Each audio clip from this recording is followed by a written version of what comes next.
Deep in the rugged terrain of the Blue Ridge Mountains, a shadow has lingered for 4 decades. In 1984, a young woman's life was tragically cut short, and the man accused of the crime simply walked away into the mountain mist. Richard Lynn Bare has been a ghost for 40 years, a name that still sends a chill through the residents of Ashe County, North Carolina.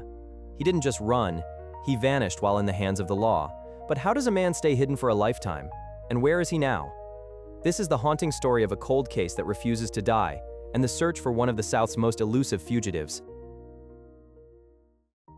The story begins on a frigid night, January 14, 1984.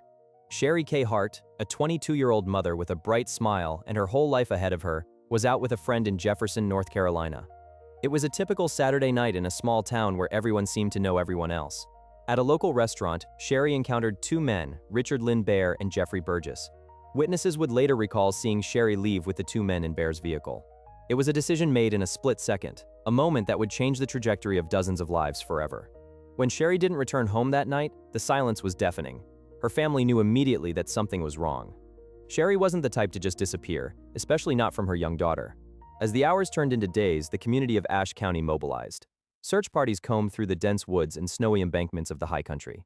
The air was biting, bitterly cold, and as the snow began to fall, hope began to freeze. Investigators started looking closely at the 2 men she was last seen with. Bare and Burgess were questioned, but their stories were inconsistent, riddled with holes that the local sheriff's department struggled to plug. But the real nightmare was only just beginning. Without a body, the police were hamstrung. They had suspicions, they had the last known associates, but they didn't have a crime scene. For 16 agonizing days, the people of Jefferson looked toward the peaks of the Blue Ridge, wondering what the shadows were hiding. Then, a discovery was made that confirmed everyone's worst fears. What did the evidence actually show? The answer lay at the bottom of a steep ravine, a place locals call Horse Gap. On January 30th, 1984, the search came to a devastating end. Sherry Kay Hart's body was found at the bottom of a deep embankment at Horse Gap, a remote spot along the scenic Blue Ridge Parkway. The location was intentionally chosen for its isolation. It was a place where the wind howls through the trees and where secrets are meant to stay buried. The forensic details were harrowing. Sherry had been shot in the back of the head, an execution-style wound that left no doubt about the intent of her killers. But there was more. Investigators found evidence of a struggle and, more significantly, signs of a sexual assault. The brutality of the crime sent shockwaves through the quiet mountain community. This wasn't just a random act of violence, it was personal and predatory. As the SBI, the North Carolina State Bureau of Investigation, stepped in, the focus shifted entirely to Richard Lynn Bare and Jeffrey Burgess. The forensic evidence at the scene was meticulously gathered, but in 1984, DNA technology was still in its infancy. Investigators had to rely on old-school police work, ballistics, tire tracks, and the shifting testimonies of the suspects themselves. They found that Bare's vehicle had been seen near the area. They found discrepancies in how he described his movements that night. The pressure was mounting. In the small circles of Ashe County, rumors began to swirl like the winter winds. People talked about Bare's temper, about a man who didn't like to be told no. The evidence eventually became overwhelming. Both men were arrested and charged with the murder and kidnapping of Sherry Kay Hart. It seemed like justice was finally within reach for the Hart family. The community breathed a collective sigh of relief, believing the monsters were behind bars. However, the legal system in a small mountain county was about to face a challenge it wasn't prepared for. Because while Burgess stayed put, Bare was already thinking about the door. But how could a high-profile murder suspect simply walk out of a secured facility? By April 1985, the tension in the case was at a breaking point. Richard Lynn Bare had been moved to the Wilkes County Jail, a facility considered more secure for a high-risk inmate awaiting a murder trial. But security is only as strong as its weakest link. On the night of April 11th, Bare executed a plan that had clearly been calculated for weeks. He didn't use a Hollywood-style explosion or a complex tunnel. Instead, he exploited a series of administrative and physical lapses. Reports from the time suggest he managed to manipulate a cell door or a lock during a period of low supervision. He slipped out of his cell, moved through the corridors like a shadow, and scaled a fence. Just like that. A man facing the death penalty was gone. The alarm wasn't raised immediately. By the time the guards realized his cell was empty, Bare had a significant head start. The mountains he grew up in, the dense forests and hidden hollers of the Appalachians, were now his greatest ally. He knew the terrain better than the men hunting him. He knew which trails led to dead ends and which ones crossed state lines. The initial manhunt was massive. Bloodhounds were brought in, and helicopters circled the peaks of Wilkes and Ashe counties. Officers set up roadblocks, checking every vehicle that moved through the mountain passes. They raided the homes of his relatives, convinced that someone was hiding him. But Richard Lynn Bare was nowhere to be found. It was as if he had stepped off the face of the earth. This wasn't just an escape, it was an embarrassment for the justice system. A family was left waiting for a trial that might never happen. A community was left looking over their shoulders, wondering if a murderer was hiding in the woods behind their homes. The question on everyone's lips was, how? How does a man with no resources and his face on every news station in the state simply disappear? The answer might lie in the deep-rooted loyalties of the mountain people. Did he stay in North Carolina? Or was he already miles away before the first siren wailed? While Richard Lynn Bare was running, his accomplice, Jeffrey Burgess, had to face the music alone. The trial of Jeff Burgess provided the public with the first real look into the horrors of that January night. The prosecution painted a grim picture, a story of a night of drinking that turned into a predatory hunt. Burgess's defense was built on a single powerful narrative. He was a follower, not the leader. He claimed that Bare was the primary aggressor, the one who pulled the trigger, and that he, Burgess, had been too terrified to intervene. It was a classic blame the empty chair strategy. Because Bare wasn't there to defend himself, Burgess could heap the majority of the guilt onto the fugitive. The jury listened to the grisly details of Sherry's final moments. They heard about the drive to Horse Gap and the cold-blooded nature of the execution. In the end, Burgess was convicted of second-degree murder and kidnapping. He was sentenced to a lengthy prison term, eventually serving years before being paroled. But for Sherry's family, this was only half justice. Burgess was behind bars, yes, but the man they believed was the true monster was still breathing free air. The conviction of Burgess confirmed the facts of the crime, but it also highlighted the massive void in the case. Every year that Burgess spent in a cell was another year that Bare spent as a free man. It was a bitter pill for the community to swallow. The legal proceedings were over, but the story was far from finished. The file on Richard Lynn Bare remained open on the desks of the SBI, and soon, the first credible sightings began to trickle in from across the border. For years, the trail was cold. Then, in the early 1990s, the phone rang at the Ashe County Sheriff's Office. A tipster in Dandridge, Tennessee, just a few hours' drive from the scene of the crime, claimed to know exactly where Richard Lynn Bare was. According to the tip, Bare was living under an alias. He had integrated himself into the local community, working odd jobs and even making friends. He was reportedly using the nickname Tiger. Investigators rushed to Tennessee, their hearts pounding with the hope that the decade-long search was finally over. They found the house. They found people who knew Tiger. But when they moved in to make the arrest, the bird had flown. Bare, or the man they believed to be Bare, had vanished just days, perhaps even hours, before the police arrived. It was a devastating blow. It suggested that Bare wasn't just lucky, he was connected. Someone had tipped him off. The Dandridge lead was the closest the authorities ever got. It proved that Bare hadn't fled to a foreign country or changed his appearance so drastically that he was unrecognizable. He was living a relatively normal life, hiding in plain sight in another mountain town very much like the one he left behind. This near miss changed the nature of the investigation. It proved that Bare was a survivor. He had learned how to build a life on a foundation of lies. He knew how to spot a threat and when to move on.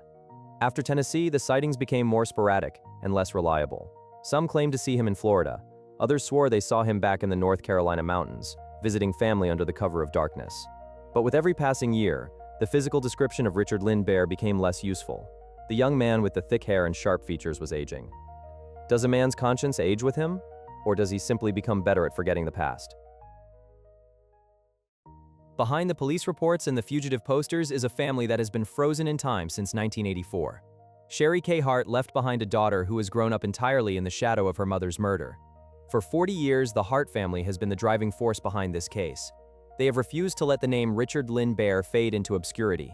Sherry's sisters and her daughter have spent decades working with the media, talking to investigators, and pleading for anyone with information to come forward. They have lived through the frustration of the escape, the disappointment of the Tennessee lead, and the agonizing silence of the cold years. To them, Bare isn't just a mystery. He is the man who stole a mother, a sister, and a daughter. In Ashe County, the family's resilience is legendary. They have organized rallies and kept Sherry's memory alive in the local papers. They know that as long as people are talking about the case, there is a chance that someone somewhere will finally break their silence. Because the truth is, someone knows where he is. A man doesn't survive for 40 years on the run without help. Whether it's family members who have provided money, friends who have provided shelter, or strangers who have looked the other way, Bare has had a support system. The Hart family's message to those people has always been clear. Your loyalty is misplaced. You are protecting a man who took a life in the most brutal way imaginable. As we look at the photos of Sherry, a young woman with 80s-style hair and a vibrant spirit, it's impossible not to feel the weight of the lost years. She should be a grandmother now. She should be enjoying the quiet peace of the mountains she loved. Instead, she is a cautionary tale and a cold case file. But the family isn't giving up. They believe that even after 40 years, the truth has a way of surfacing. And with the advent of new technology, the net might finally be tightening. Is it too late for a trial? Or is the goal now simply to bring his remains back to North Carolina? How does a person disappear for 4 decades? To understand Richard Lynn Bare's success as a fugitive, we have to look at the world he came from. The Appalachian region has a long history of independence and a deep-seated distrust of outside authority. In these mountains, minding your own business is a way of life. Bare likely utilized a combination of low-tech survival and social manipulation. In the pre-digital age, it was remarkably easy to obtain a new social security card or a driver's license under a dead person's name. By moving frequently and working under the table in construction or agriculture, a man can effectively vanish from the government's radar. Psychologists who study long-term fugitives suggest that men like Bare often become chameleons. They don't look like criminals, they look like your neighbor, your coworker, or the quiet man at the end of the bar. They avoid conflict, they don't break minor laws, and they never stay in one place long enough to let anyone get too close. But there is a psychological cost to this existence. To stay hidden, Bare had to sever all ties with his former life, or so we thought. Many investigators believe he maintained contact with a very small, very loyal circle of people in Ashe County. These links are what usually trip up a fugitive: a phone call on a birthday, a letter sent to a P.O. box, a secret meeting in a neutral city. If Bare is still alive, he is now in his late 60s or early 70s. The physical vigor that allowed him to scale a jail fence is gone. He may be facing health issues or the frailty of old age. Does he look at his own reflection and see the face on the wanted posters? Or has he lived a lie for so long that he actually believes he is Tiger, or whatever name he uses now? The investigation into the whereabouts of Richard Lynn Bare is anything but dormant. The North Carolina State Bureau of Investigation, the SBI, still considers this one of their most significant active cold cases. But the tools they use today are vastly different from the ones available in 1984. One of the most powerful tools in the modern arsenal is age progression technology. Forensic artists have created updated images of Bare, showing how he might have aged over 40 years. They account for hair loss, weight gain, and the natural weathering of the skin. These images are distributed nationwide, reaching audiences that were not even born when Bare escaped. Furthermore, the digital footprint of the modern world makes it much harder to stay hidden. Social security numbers are tracked more rigorously, and facial recognition software can scan millions of records in seconds. Investigators have also turned to familial DNA. By analyzing DNA from crime scenes and comparing it to public genealogy databases, police can sometimes find relatives of a suspect, even if the suspect himself is off the grid.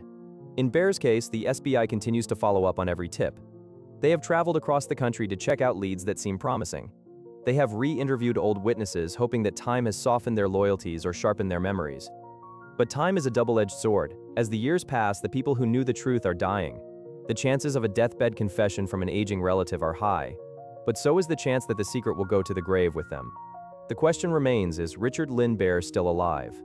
Some believe he died years ago, perhaps under an assumed name, and was buried in an unmarked grave. Others are convinced he is still out there, watching the news, waiting for the day the world finally forgets Sherry Kay Hart. But as we've seen, that day isn't coming. The story of Richard Lynn Bare is more than just a true crime mystery. It is a testament to the enduring nature of grief and the relentless pursuit of justice. In Ashe County, the name Sherry Kay Hart is synonymous with a loss of innocence for the entire community. Horse Gap is no longer just a spot on a map. It is a monument to a night that should never have happened. For 40 years, the justice system has been teased by a man who refused to play by the rules. Bare's escape was a failure of the state, but the refusal to stop looking is its redemption. Whether he is eventually found in a small town in Tennessee, a suburb in Florida, or through a DNA match in a potter's field, the case will not be closed until there is a definitive answer. We tell these stories not just for the thrill of the mystery, but to remind the world that victims like Sherry Kay Hart matter. Her life was not a footnote. Her family's pain is not a relic of the past. By keeping the face of Richard Lynn Bare in the public eye, we ensure that the world remains a very small place for a man who wants to stay hidden. If you have any information, no matter how small or insignificant it may seem, about the whereabouts of Richard Lynn Bare, contact the North Carolina SBI or the Ashe County Sheriff's Office. A single detail could be the key that finally unlocks this 40-year-old door. Because the mountains may be good at hiding secrets, but they are even better at echoing the truth. And eventually, the echo always finds its way home. Thank you for joining us as we delved into the deep shadows of this Appalachian mystery. The search for Richard Lynn Bare continues, and your awareness could make the difference. If you found this deep dive informative, please like this video and subscribe to the channel for more explorations into the world's most baffling cold cases. Don't forget to hit the notification bell so you never miss an update. Until next time, stay curious and keep searching for the truth.